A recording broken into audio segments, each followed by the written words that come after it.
Co se týče toho, tedy to všechno máte už známý, tedy nejstarší byla roku 904.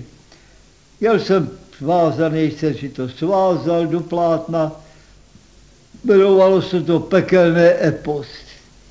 Hrozný má všelijaký ďábly a strašidla, figury takový.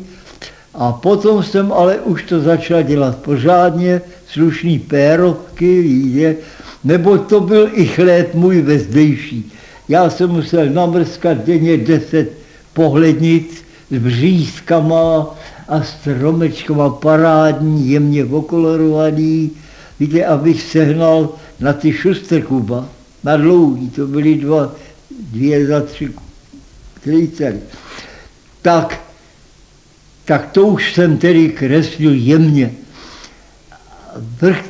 Weisfurter, který se byl denně s Vrchlickým, tak mu to půjčil, pak mě s ním seznámil s Vrchlickým a on mi tam napsal báseň, záhlaví. Už to obsali z toho bylo to: vždy umění je sfinga, vždy je život moře a mezi nimi básník interpret. On zhloubá jediný ples jich i jejich hoře a co zbuduje z nich, to je teprv pravý svět.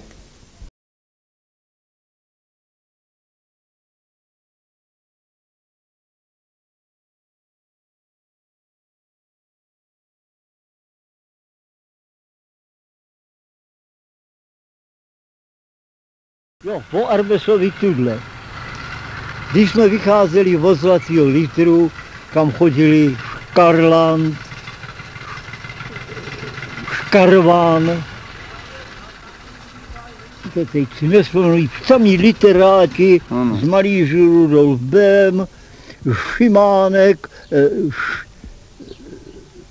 Šimáček, Regenšory a jeho dcera. Krátká byla, každou sobotu bylo u Zlatého litru. No a když jsme jednou tak vycházeli, to bylo strašně zajímalo, že jsem jako synovec Mikuláše Alše, a kde pak já byl moc trouva přes přehled, přes kumštu, já to bral tak, co jak na mě působilo, tak já jsem klad nad Mikuláše Alše do první řady Panušku.